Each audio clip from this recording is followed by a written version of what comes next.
If you want to build an online business that actually replaces your 9-to-5 income, it all starts with the fundamentals, the mindset, the acquisition systems, and knowing exactly which numbers to track. There's no point trying to sign your first client if you don't have the framework to go from zero to your first 10 grand a month. I'm Ethan, a 24-year-old Vietnamese Australian who grew up in Sydney with zero connections to the business world, no money, and no network. I went from a corporate sales job to building an AI agency that now makes over $160,000 every single month. I've helped guys go from complete zero to their first paying clients within weeks. Guys like Tim, who was working at a bank making about $8,000 a month, he's now making over $15,000 every single month working within his AI agency. Now, what you're about to watch is a recording from one of my workshops that I hosted right here in Sydney with the guys within my program. In this video, I'm going to break down the exact mindset shift that you're going to need, the compound effect that will make you change the way that you think about business, why the fastest person to fail actually wins, and the full acquisition and metrics framework that we actually use to sign clients consistently. Enjoy. First things first is the mindset shift from an employee to a business owner. And I think this is one of the biggest things for a bunch of you guys. Probably half of you guys are still working a job of some sort, and this is okay, by the way, guys. This is good. I think working a job is great for stability and obviously having money, having something to do, and building the foundations before you actually take the step and take the risk of becoming a business owner. In a job versus a business. So when you're employed, you guys know this already, but your salary is fixed, your growth and your upside is capped, and your boss has actually taken the risk already. Okay? With a business, you guys are taking the risk. Okay? You make every single decision for the business. Okay? And then you also get rewarded for the risk that you take. Okay? And so this is pretty much the fundamental difference that most people don't actually understand or decide to make. Because like entrepreneurship, it's just doing the same thing that you might do for a company, but you're the owner, you make the decisions and you take the risk. That's pretty much it. Okay? And so for all of you guys, props to you guys for taking action to become business owners. Even if you are still working a job, you have made the mindset shift to become a business owner. Okay, I think that's one of the most important things. Now, this may be the mental block for anybody before starting out, or even for some of you guys right now. Okay, so even for people who want to own a business, they often still think like employees. Okay, so what do I mean by this? So the employee mindset will be waiting for permission, okay? Playing it safe and not taking risk, not thinking bigger and going harder. Second guessing every single move that you guys make, and then also never actually starting. Okay, so you guys have done the first step. So you actually started, okay? But even for some of you, I know that you're probably having some mindset issues sometimes, right? You're like, oh fuck, is this the right thing to do? Is this the right action to take? Should I go bigger? Even for like some of us spending more on ads, we want to keep it safe. We want to spend less, but often the thing that actually helps us grow is by taking the risk to go even further and break outside of our comfort zones. Okay, so yeah, just wanted to go through this because even for myself, I still have mental blocks. Right, each new level you have to take more risk, and it gets scarier and it gets harder. Okay, the first level obviously is just from going from 0 to 1, and that's just doing something. Okay, taking action on something. Right. Hopefully you guys understand the mental block, and I think being as a part of this community is something that actually helps you guys, and obviously myself as well, break our mental barriers and remove those limiting beliefs that actually, help you guys just do the thing without asking for permission, right? I think that's one of the biggest things, like not having to ask somebody to do something. One of the biggest shifts that I had made when starting out running a business is just like saying, fuck it, I don't need to ask anybody to do something. I'm just gonna do the thing, even if I fail, especially if I fail, right? Because you have to go through the failures to get past this mental block, if that makes sense, okay? Next is actually making that mental shift, okay? So this is where, being an entrepreneur actually starts here. So 3 things for the mental shift. You have to decide, okay? You can't wait for somebody else to decide for you. You can't wait around and ask for people to make the decisions for you. You guys actually have to decide, like when to launch, when to make new ads, when to iterate, right? When to pick up the phone and speak to somebody. Hard decisions, scary decisions, right? But these are things that you guys actually have to do on your own.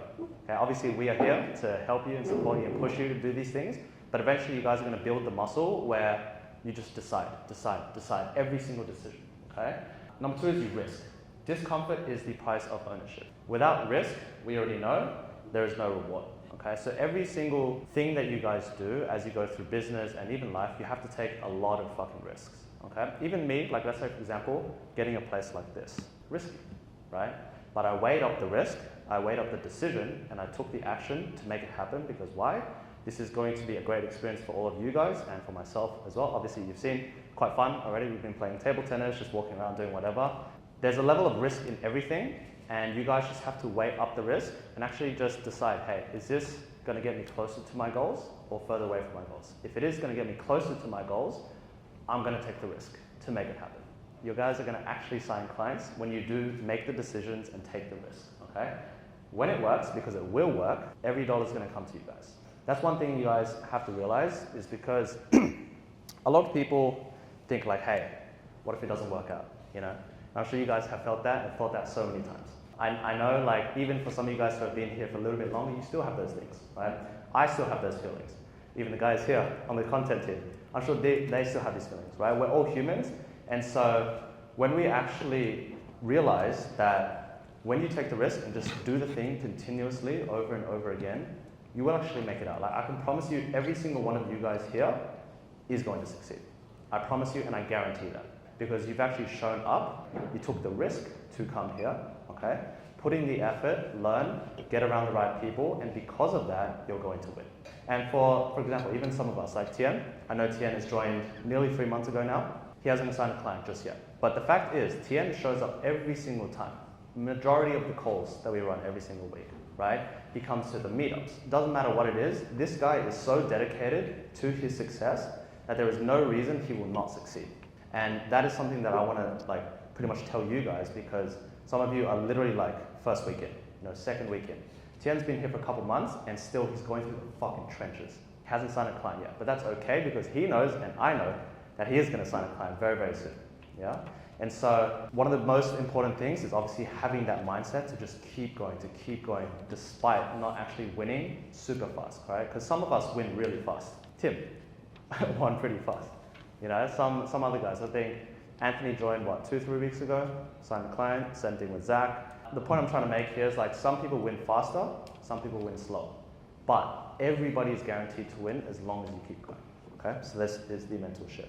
Now, I want to talk about the compound effect. Obviously, my company, again, is called Confect. When I started this, I came up with the idea at the end of 2022. I was also an employee, had no skills, no experience, no network. And I thought to myself, like, hey, I want to come up with a business name. Like, what the fuck should I make it, right? And the thing that I thought about was, hey, how can I take one of my values or something that I really respect, right? And I thought of the compound effect, right? And so the compound effect is small, consistent actions every single day, right? Compounding into massive results over time. So it's getting 1% better every single day. And so I thought of this back then. I was like, hey, as long as I put in 1% every single day, or I get 1% better every single day by taking the small, consistent actions, eventually I'm gonna become something, right? Because we all start from nothing and we have to become something. You're not gonna become like the biggest thing on day one, right? It's going to happen over time. And so as long as you guys put in the effort and you keep going, you keep pushing, you keep overcoming your problems, your fears, whatever it looks like, you guys are going to win. Like I genuinely promise you. And so this is just what the compound effect looks like. Okay. So not exactly like this, but I'm sure you guys know what compounding is. Things stack up over time, right? Your skills, your experience, you know, the people that you meet, right? I didn't have you guys like a year ago. What's today? May 23rd, right? So I started the consulting side of things of Confect May 8th, I think, last year. I had 0 clients for this, 0. And look at all you guys now today, okay? This didn't come in a day, just like that. This is the compound effect. You guys being here is evidence of the compound effect, okay?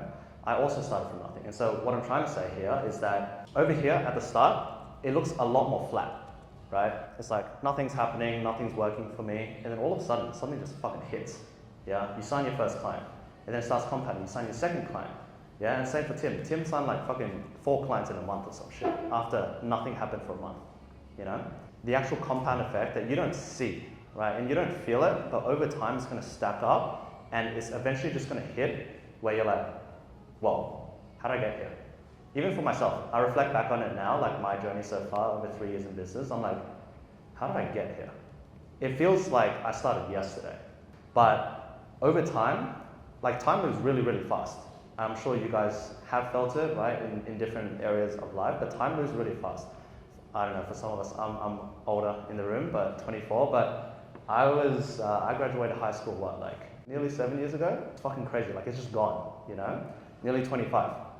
And things move really fast, but as long as you guys take the actions consistently, every single day, that, like the speed at which time moves is also going to match the speed at which your experience and skills moves, okay? You're gonna compound your experience, the people that you meet, the things that you build, the success that you actually achieve is gonna come really fucking fast, okay? So just hang on to the compound effect, yep? Now, last thing for mindset is failure velocity.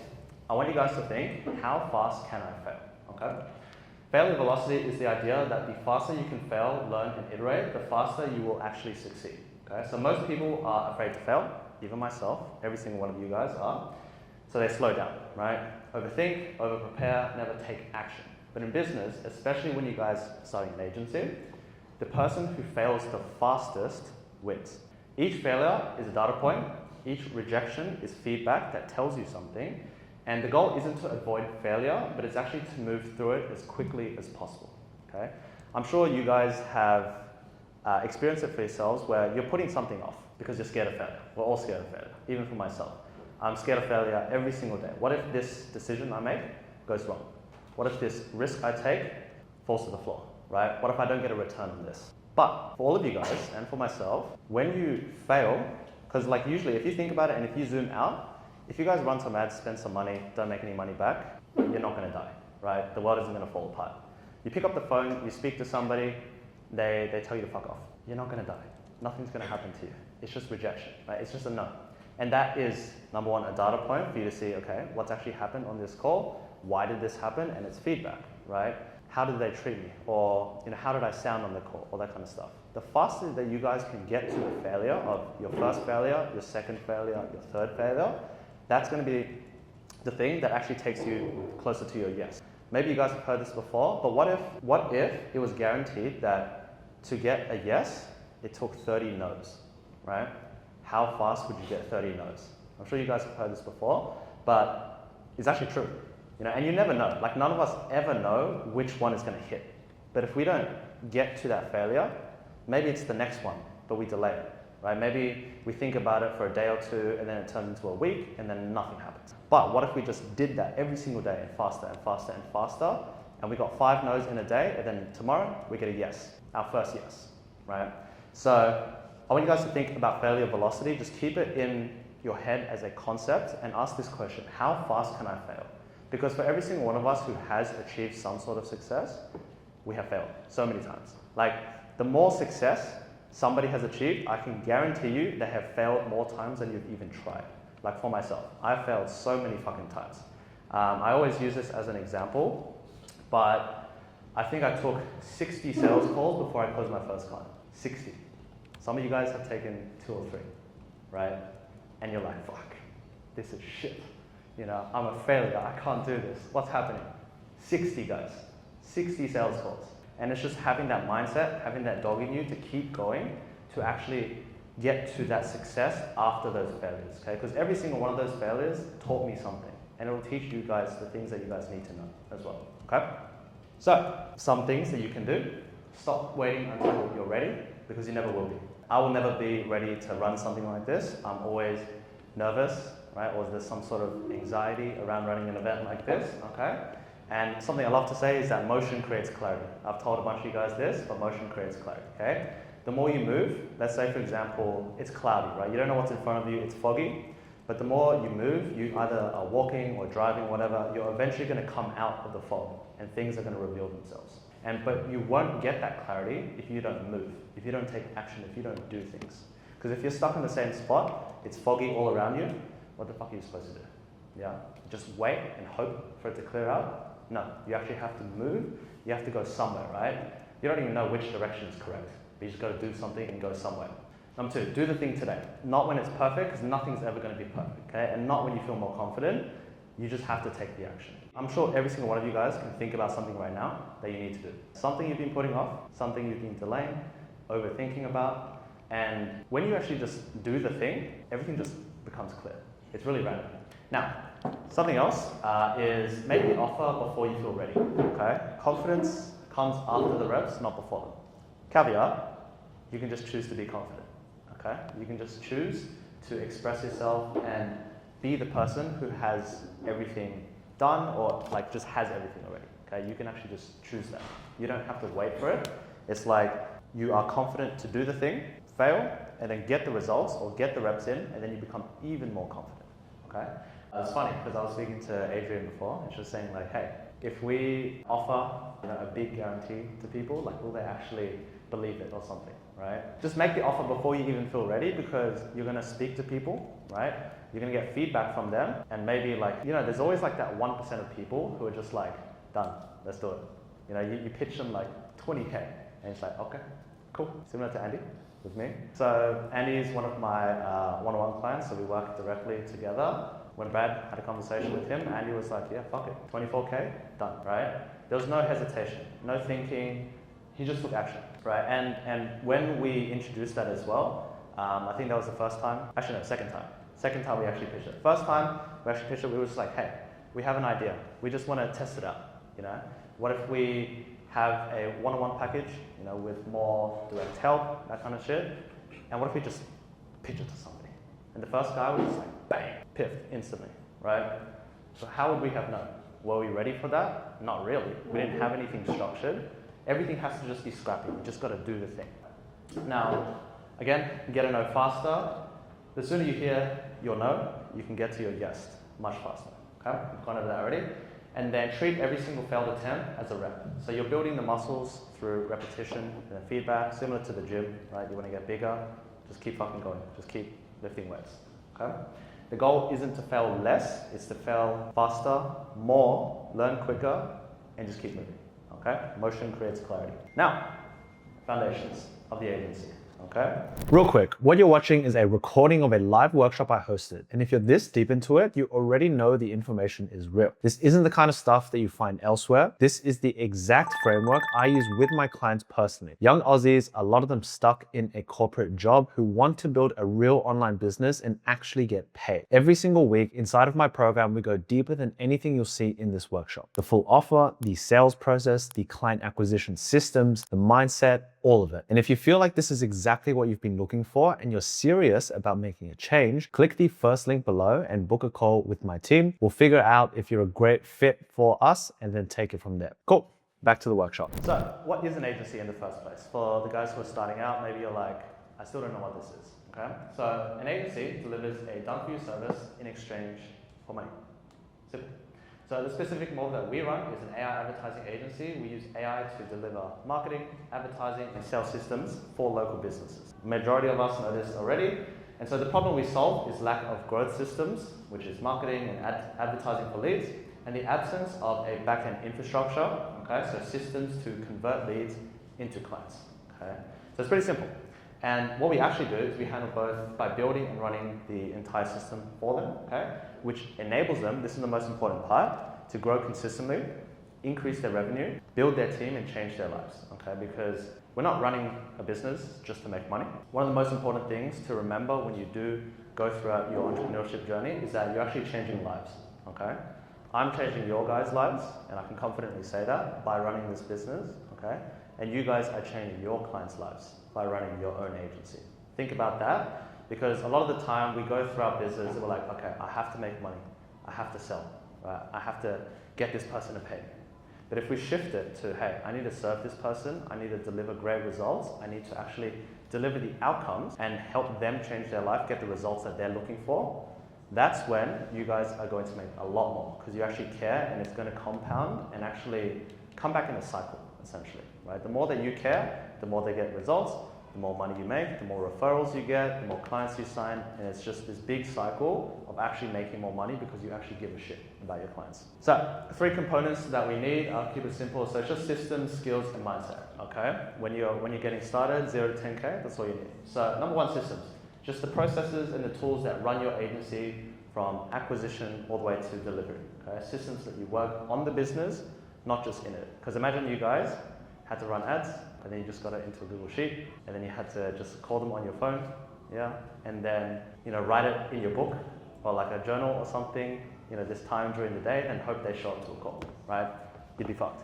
So, systems is one of the most important things. Number 2 is skills. So how to attract people, how to pitch to them, and how to close clients, okay? The actual practical craft of running an agency.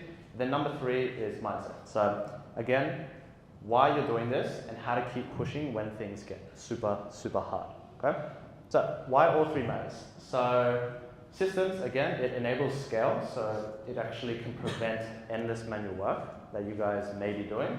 Skills, which drives growth, helps you actually build on yourselves in your personal development. Okay? And then we also have the mindset, which makes sure, or ensures, sorry, that you have persistence when challenges arise. Okay? If you guys don't have these things and you remove any of them, everything breaks. No systems means you guys do all the work yourself forever. So systems includes team. If you have no skills, you don't take the right actions, you don't know the right things to do. And then no mindset means you just quit when it gets hard, right? And I'm sure we've all seen what happens when people quit, right? When they just give up. You know, there's been a bunch of people inside the program as well. You see them and then they just dip, right? It's a mindset thing. They stop when it gets hard. They quit when it's not just sunshine and rainbows and easy. Because you guys know business is hard. Like this shit is a lifelong game of just being in the trenches. That's what business is, honestly. It is the hardest thing you will ever do, and for the longest time. Because you're not going to just stop running a business 5 years from now, right? This is going to be a lifetime thing. You guys are going to do more. You guys are going to do different things, right? Different types of businesses. Agency is pretty much like a level 1 opportunity that teaches you all the systems and all the skills that you guys actually need to build even bigger businesses than just an agency, okay? So, if you get all 3 right, 10K a month becomes pretty fucking easy, okay? And I think you guys have the system skills and the mindset, and the thing that if you aren't already at 10K a month is just touching up on the skills and continuing to hold on to the mindset of, hey, I have this, I'm going to sign clients, I'm going to make money, right? Because it is eventually going to happen, as we all know. Now, systems. So there's 3 main things. So we've got the lead gen system, which you guys know is pretty much running ads. So paid advertising, which gives you inbound leads. And the goal is to actually fill your calendar with qualified discovery calls consistently. Okay, you want to actually attract people, you want to bring them towards your business, and then you want to actually make sure you convert them into a discovery call where you can have a conversation and see if you can help solve their problems. Just some metrics here, leads and book calls is what you want to be tracking. Now, number 2, CRM. Do you guys know what CRM stands for? Yeah? Customer Relationship Management System. So this is the marketing and sales system, essentially, which will track every lead, where they are in your pipeline, all that kind of stuff to help you move them along, because it's going to be really hard if you don't actually have the CRM to manage all your leads. So one of the biggest things is that a CRM keeps you from losing deals that if you didn't have a CRM, you would lose, okay? Because you just can't keep track of everybody. And when you guys get more leads, more opportunities, and just more people flowing through the door, if you don't have the system to handle it, you're cooked. So obviously we use Go High Level. We already know this. It's honestly, my sales team hates it, but it's the best for an agency, okay? It's the best CRM for an agency out there. It's just simple, it works. It's not the flashiest, it's not the smoothest, but it just has everything that we need, pretty much, okay? And then third is the fulfillment system itself. So once a client is signed, this is how you deliver the service. Onboarding, account setup, management, reporting, all that kind of stuff. And the goal here for the fulfillment system is obviously to deliver great results with as little of your time as possible. Okay, so how to productize fulfillment so that you aren't stuck in it as much. Okay, and it's actually a lot easier to actually fulfill now than it was like 2-3 years ago. Because 2-3 years ago, I didn't have AI at all. There was like no AI. Had to do all the copywriting, had to think about everything, how to make, I had to make all the ad creatives myself, literally go into Canva every single time and try to whip something up. Like script out an entire video, film the video and like do CapCut, right? But obviously there's so many tools now with AI that makes fulfillment and obviously even acquisition so much easier than it was before. So those are the main three systems: lead gen, CRM, which is the marketing and sales, the conversion system, and then fulfillment as well, which is pretty much the same thing as the first two, okay? Just for your clients. So number 2, the roadmap. 3, sorry, control. If you don't have the clear roadmap to actually get started, most people will waste months posting on social media, doing cold outreach, that kind of stuff, building websites just for nothing. Even if you do have the roadmap, some guys like Eric still spend like 2 weeks just building a landing page, just randomly. Just for nothing, right? But it's about having the clarity to actually take the right steps. That's what a roadmap is, okay? Most people will just fuck around if they don't have a clear path, okay? But luckily you guys do have a clear path, what to do, what steps to take, what actions to take as well. And the roadmap itself should be a series of specific repeatable steps that you guys can take, okay? So anybody can just plug into it. And this is for your clients as well. Like when you actually sign your clients, there should be a step 1, 2, 3, 4, 5 that actually happens that you'll build out over time. Now, first step of the roadmap for you guys obviously is defining your offer. So we want to understand who we help, which is our ICP, which is the first thing that we go into. Choosing a specific type of person or business, not just everyone. We all know this, we have to work with a specific type of person to solve their specific problems. There's many broad problems out there, but when you actually go and find the specific problems to solve for specific people, that's when it makes it a lot easier for you to solve their problems. If I think about it in my own context, right, you guys want to start a business, you want to leave your 9-to-5s, I'm here to give you the systems, the roadmap, the skills, the support to actually make that happen.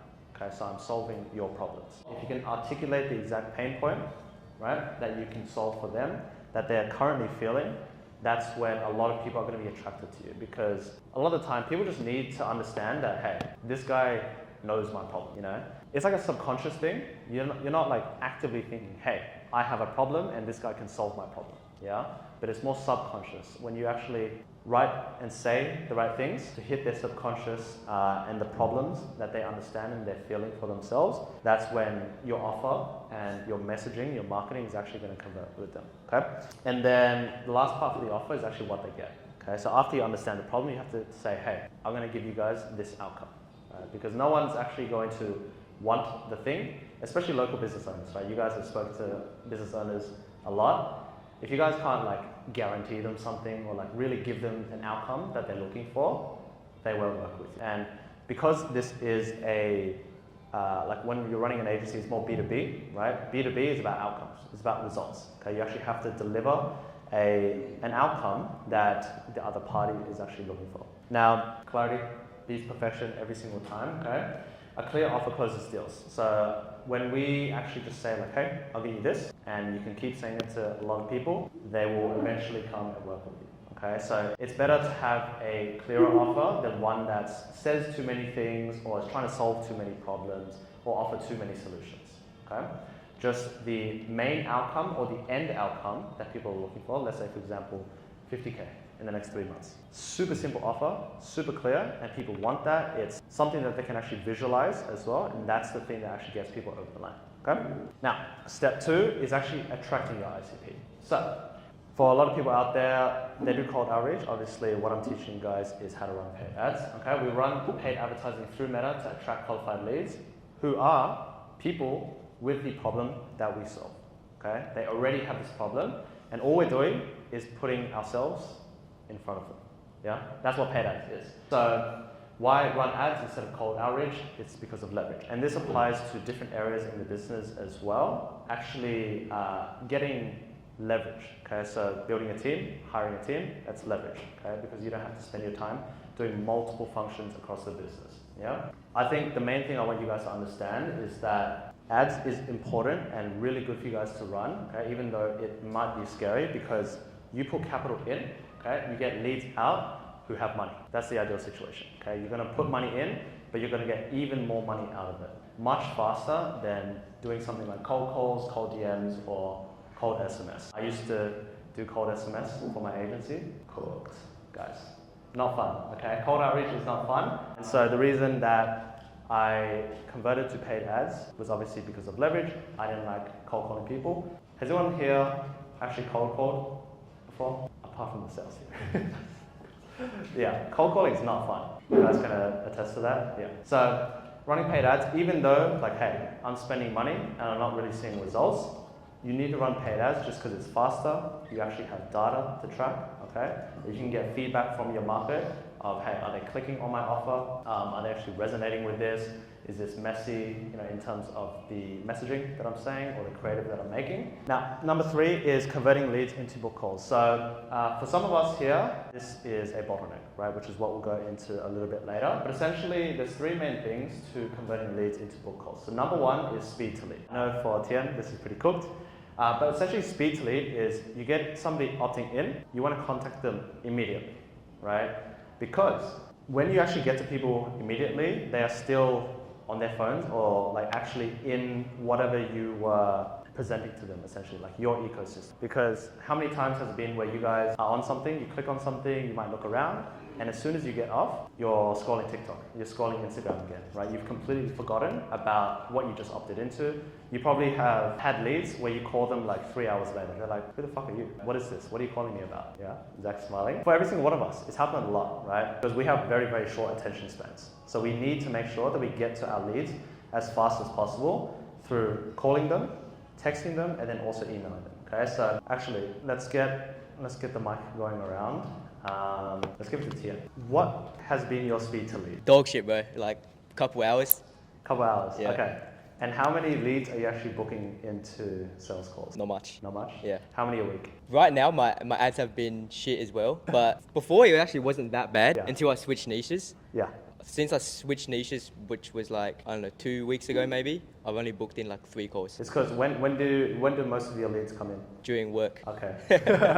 And obviously you can't speak to them, right, when you're at work. So this goes to show, guys, like if you have really slow speed to lead, I think it's like a study by Harvard or something where if you wait 5 minutes, like if you don't contact leads for, so 5 minutes and beyond, your conversion rate of actually converting them into a book call is going to drop by 80%, okay? So imagine a couple hours, right? They're definitely like off having lunch, hanging out with family or something, they get a random call, they're like, why are you calling, So you want to get them as soon as they opt into the offer, as soon as their mind is actually wanting the thing that you've just offered to them on your ads, okay? Also make sure, if you guys, on your ads, if you do make a new form, please change the form in your automation so that you actually get the notifications and your entire automations. Okay? Anyways, optimize landing page. So this is something that I think Mo has been working on pretty recently. I think you just finished it, right?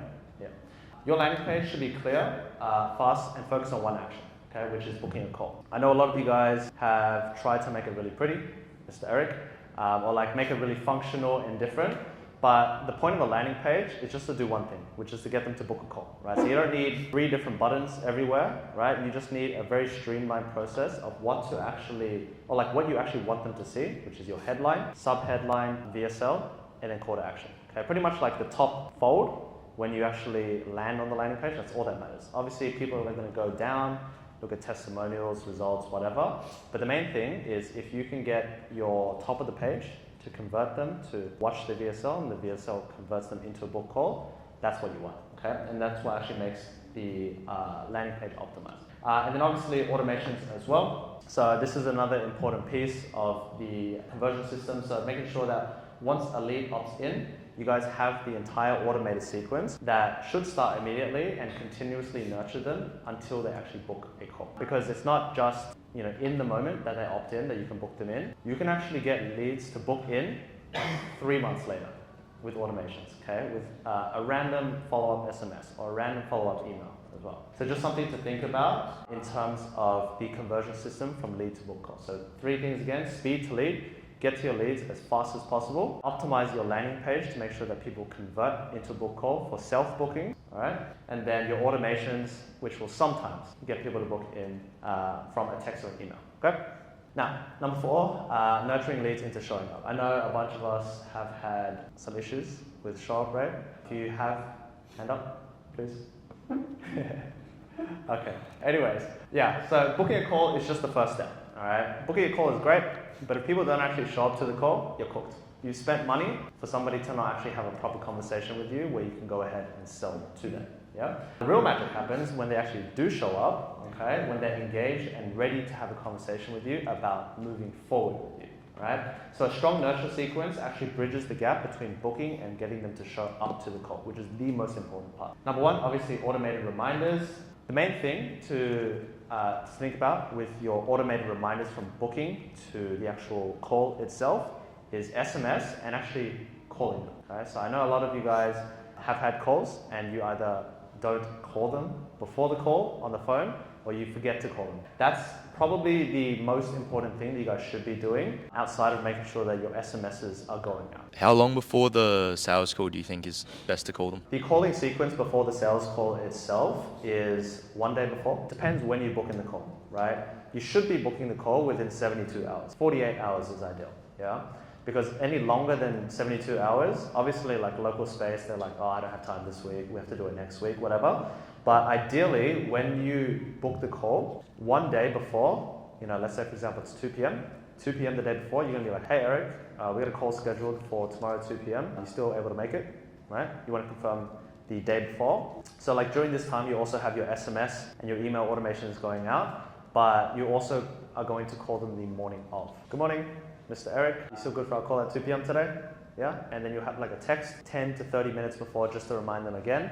You don't want to spam call them, right? But you want to make sure that they're actually remembering, because people will forget. Yeah, people will literally forget on the day if they have something. Yeah, I'm sure we've all forgotten, like, oh fuck, I forgot I even had this event, or I forgot I had to go here, I forgot I had to go get this. Okay, and so it's your job to make sure that you actually give them a call and follow up with them on the day and 24 hours before. Does that make sense? Yep. Also, if a lead comes through like after a certain time, say like 9 p.m, would you still call straight away? Okay, so this one is up to interpretation. When I was starting out with the agency, I did not care at all. Like you can opt in at 2 a.m, I'm giving you a call. Because why are you opting in at 2 a.m? Yeah, which means you're awake, which means you're engaged, you're ready to have a conversation. Okay, that was just my mindset. Some people will get pissed at you for doing that. But I'll give you guys some context and why I say this, okay? So because I ran my agency in the US, I was targeting US real estate agents. There was one time where this guy opted in at, I think 4 a.m. for him, right? So 4 a.m. in the US, which would have been maybe like 6 p.m. for us or something. I gave him a call at 4 a.m., yeah? And then I booked the call instantly with him right then and there. I probably should have like given it a bit of time to set my resources and stuff, but I was too eager. I was like, fuck it, I want the call now because he's picked up, right? And he was also open to it. And I was like, wait, it's 4 a.m. Like, why do you want to get on a call now? He's like, oh, I'm usually up at this time anyways. That's one side of people. The other side will tell you to fuck off, right? Or there's just people who won't pick up. So it's completely up to you. Like now, probably if they opt in after 9, you wouldn't call them. But hey, it's like a moonshot, right? Sometimes you want to just go for it, you're like, fuck it, I'm bored. Just let me call, see what happens, And sometimes it works, and that's what I'm saying. Like sometimes you just call people, because every single one of us, apart from maybe Andy, is like awake at like 12 to 2 a.m. We're all awake super, super late. So if we are opting into something and up that late, we'll probably respond, right? Or like if I message you guys that late at night, you'll probably respond. I would say not to, but if you are like me and you just want to do it, fuck it, just do it. Yeah. Any other questions? Nah, that's all I got. All right. Cheers. Anybody else have any questions on that? No? So yeah, reminders, making sure people are reminded, because if you don't remind them, they won't know anything, they'll forget everything. Number 2 is pre-call value, okay? So sending valuable content, which is case studies if you have them. If you don't have them, that's fine. Relevant articles, short videos that actually address their pain points and establish your authority.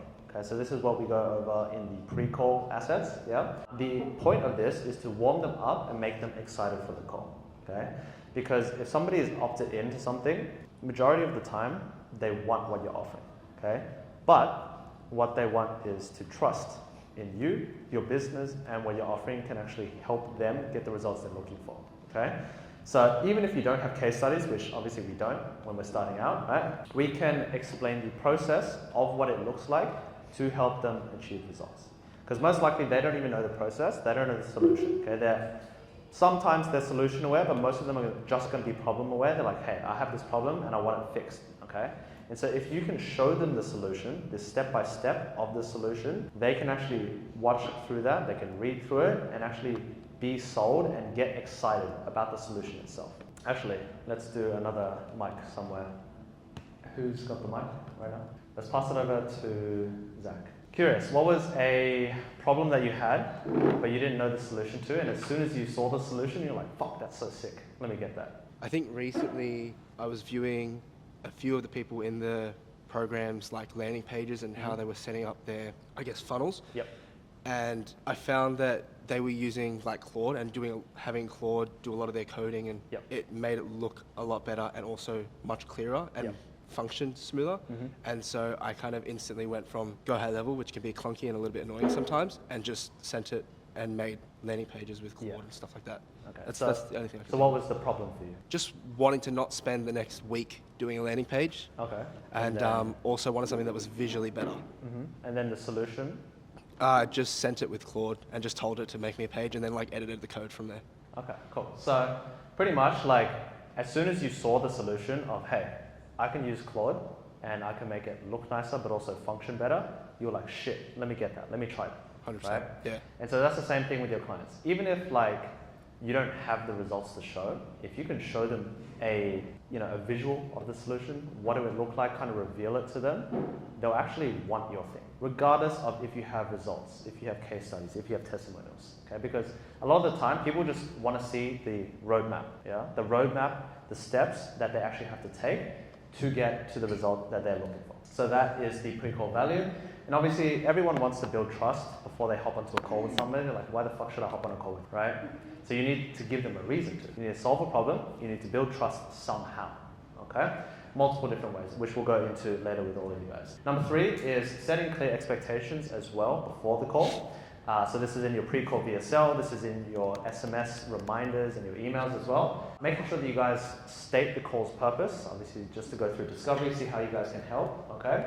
Because somebody who's well informed is going to want to show up. They're going to want to find out even more about what you've just told them. So that's clear expectations. Number 4 is personal touch points. So I haven't told you guys this just yet, but consider sending a loop to your prospects, okay? A personalized loop, 30 seconds, just saying, hey, excited for our call, all that kind of stuff, just to get them actually excited. You can even walk through your process as well, okay?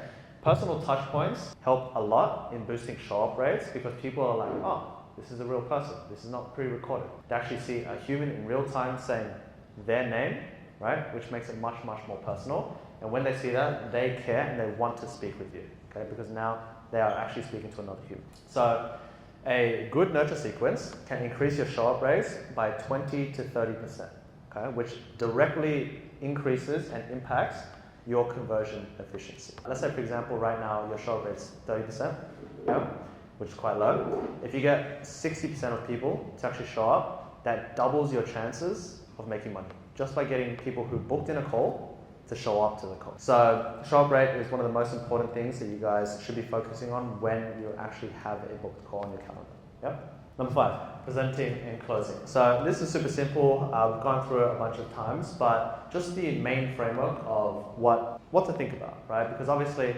now you guys are going through a new sales process, a new training with Brian, which is cool. But the main thing to think about in terms of sales is just discovery, right? Current situation, problems, what they want, and then presenting your solution to that problem that they've just revealed to you. Handling any objections. Every single person is going to have objections, okay? They're always going to start with, I need to think about it. I need to speak to somebody. And then it goes down into the actual objections once you clear those smoke screens of money, they don't have the money, or they're scared to invest the money, which is fear, or logistics. Maybe they can't touch the money, they have to speak to their accountant to get it out of an account or something. I'm sure some of you guys have experienced that before. But there's only 3 real objections, okay? So money, fear, and logistics. And then obviously after you handle the objections, you close the deal, which is awesome, and you make money, okay?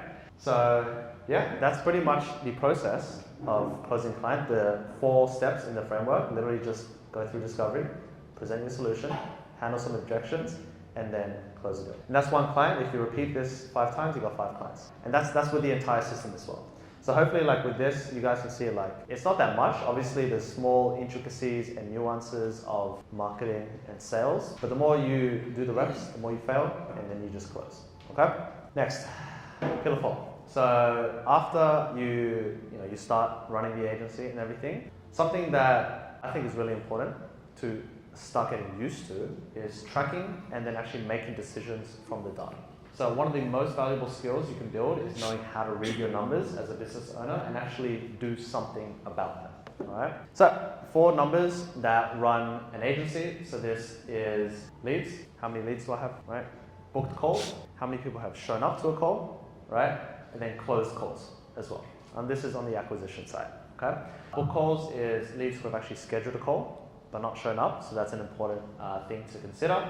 Shown calls is booked calls who have actually shown up to the call, right? Which is not everyone. Yeah. You will not get every single person to show up. And then closed calls. So shown calls who actually become paying clients. And there's a difference, and there's metrics within each of these, which I'll go into. But essentially, these 4 numbers and things to look out for tell you the entire story of the business. Okay, you can tell how well somebody's performing by literally just saying like, how many leads do you have? How many book calls? How many shown calls? How many closed deals do you have? If your revenue is down, if you're not signing clients, one of these is the problem. Okay, and for you guys, it's your job to find out which one is actually the problem. So I'll go into that. So percentage metrics. So between each of those 4 things, so leads, book calls, shown calls, and closed deals, there are these metrics, okay, which can tell you where your funnel is breaking. So there's lead to book rate, show up rate, and then close rate. Yeah, lead to book rate is how many of your leads are turning into a booked call. That's a formula. I'm not going to go through the formula, but essentially the benchmark is 20 to 40%. And you guys all have your tracking sheets, which allows you to actually track and see the numbers themselves, okay? But if your lead to book rate is low, it's either your landing page isn't converting somebody into a self-booking, your follow-up, which is your speed to lead, whether you're calling somebody or you're sending your SMS and your email, is too slow or it's not saying the right thing. And those are the main things to look for. If you are getting a bunch of leads, but nobody's booking into a call, again, landing page, right? Landing page optimization, speed to lead. Just think about those things, and maybe it's an offer. Maybe it's an offer thing. It's not a strong enough offer to make people want to actually book in a call. Okay, you have to look at things like that as well, or something to do with your messaging. Maybe it's just not getting people to book in a call, or maybe it feels too salesy.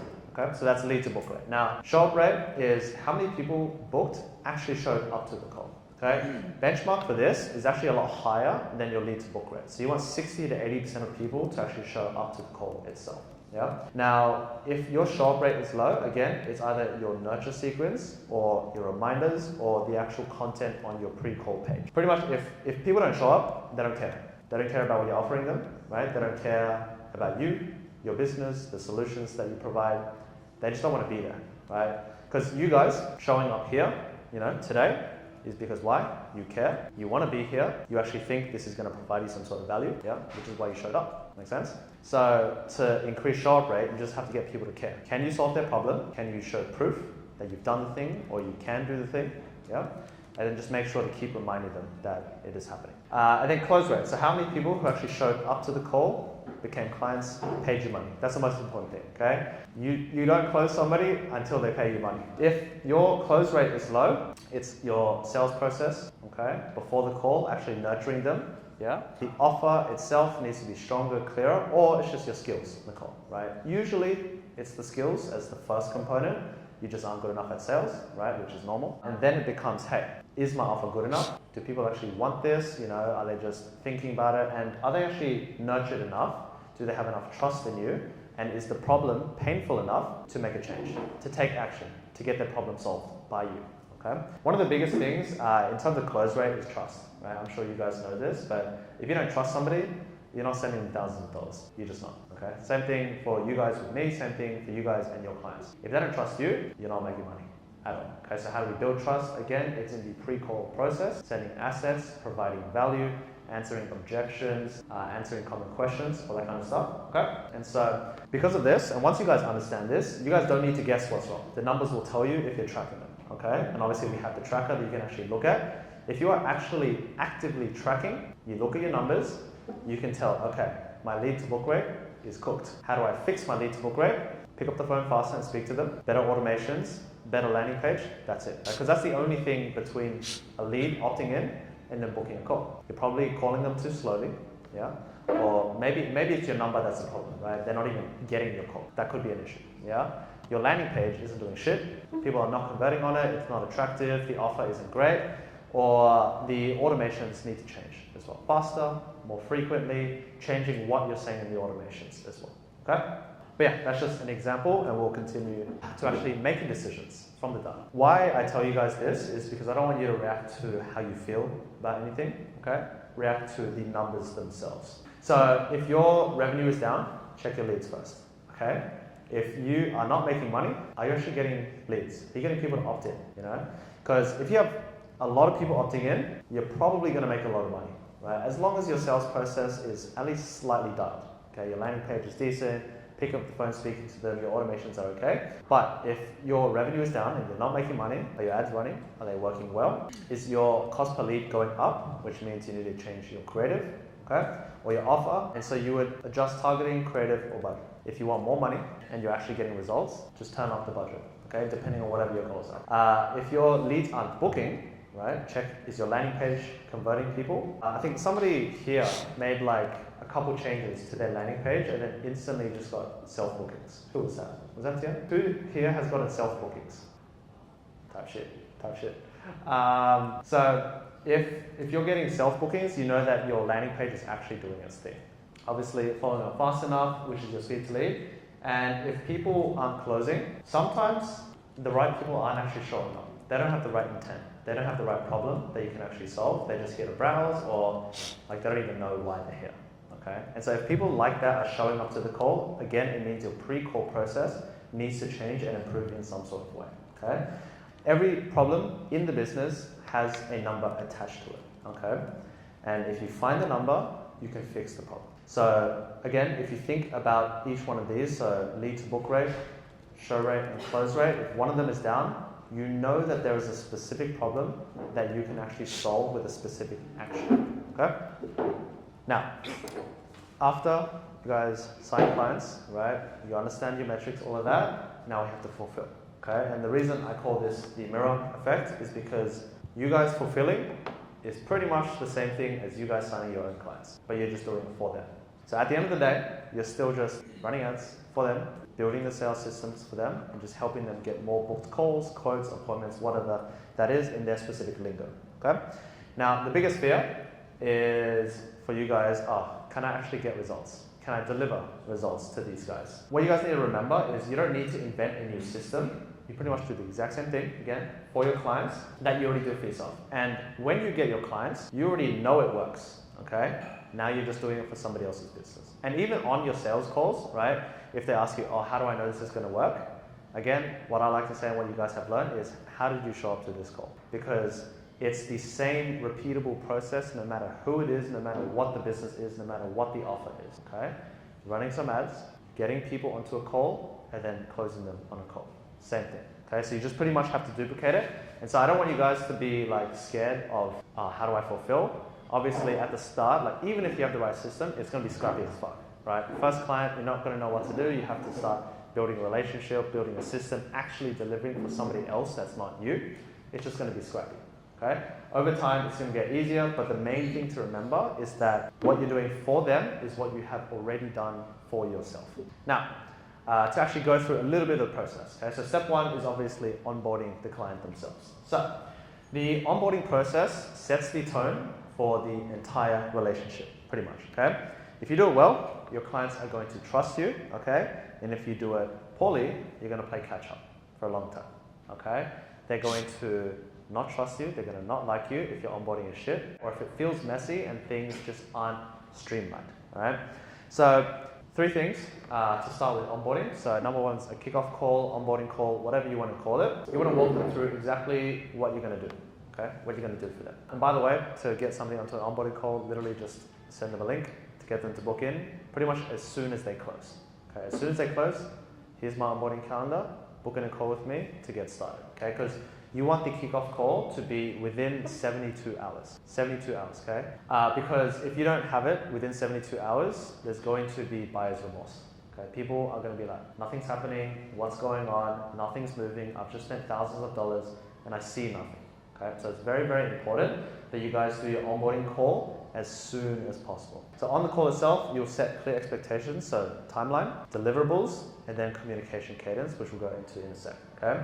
And you want to get access to their Meta ad account, business page, and any existing assets as well on the call or even before the call. If you guys can send them a document that lists out like, hey, these are the things we need from you, just fill out this document or fill out this form even before the onboarding call. That's better, but obviously a lot of the time our clients are older people in the local business space, so they're not the most tech literate, and so we actually have to do it and walk them through it on the call itself.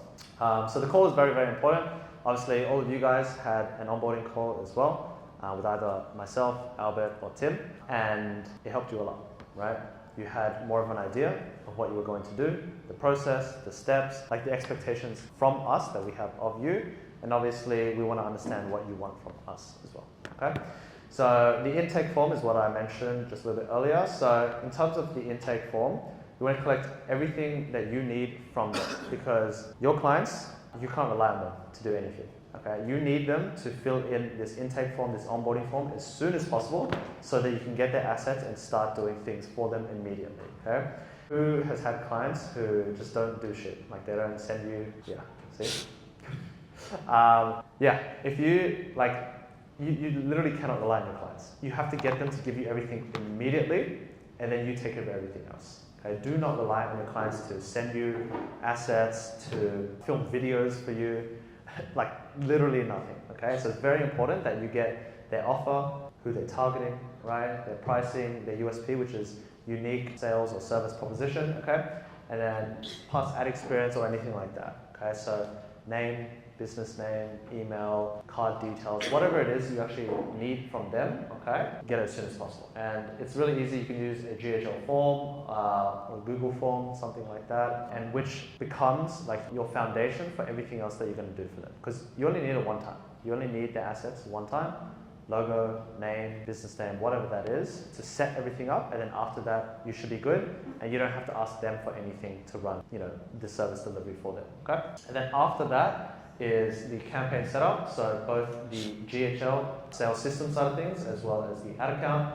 So building out their pipeline, just the automations, the landing page should be super simple, as you guys have already done it before, yeah? And then also setting up the ad account, which you have already done before as well. Okay?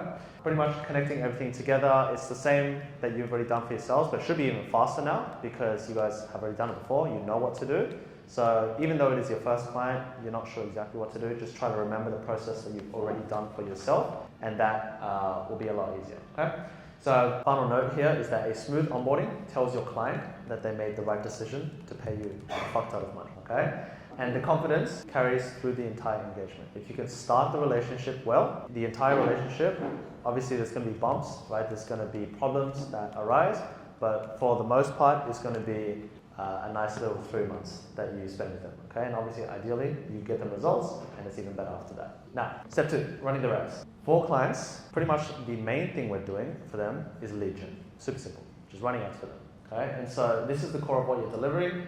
You want to get them qualified leads, which is people who have the problem your client solves. Okay, so obviously we're all in different industries, but everybody needs leads, everybody needs appointments and more clients to make more money. So 3 main things, just building the ad creative for your clients, okay, writing the copy, making the creative, targeting the actual problems and presenting the solutions. And obviously you guys know as well that you can use AI now to just make creatives in like less than 5 minutes. Okay, you can create an entire ad set of creatives pretty much in less than 5 minutes. So building the ad creative, super simple, launching and testing. Most of the time I start around $20 to $50 a day in terms of your budget for your clients, okay? Testing 2 to 3 iterations, you can go up to 5 if you want to. Sometimes you can be a bit ballsy with them and go up to $100 a day as well. Obviously you guys know that this is going to get you faster feedback and more data initially at the start. And then obviously, again, you want to let the data tell you what's working or what not and what's not so that you can actually iterate on it. You guys know what to do there in terms of the scaling side of things. Whatever works, put more money into it, okay?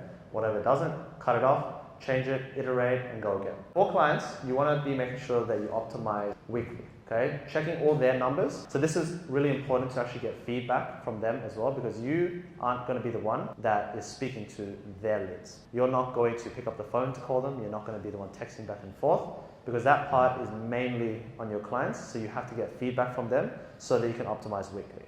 How's the lead quality? Right? Obviously, you guys can see the cost per lead, but you don't know the lead quality, right? How are the leads? Are they picking up? Are they having conversations? Are they actually qualified? Do they have the money to pay you guys? Okay.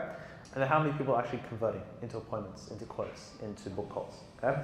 Based on their feedback, you can adjust targeting, which doesn't matter too much now, but it's mainly what you say on your creative or your landing page to get more booked calls, self-bookings. Okay? And one thing to keep in mind for your clients is that they don't care about the numbers really, they just care about the results and the outcome. Okay? So think book calls, appointments, or actual money. Okay? That's literally all they care about. And so I'll go into, when we go into reporting after, again, just to touch on it, your job isn't just to run ads, okay? That's the input. The output is qualified leads, okay, at a cost that makes sense for the business, and then booked calls as well. Okay, GHL.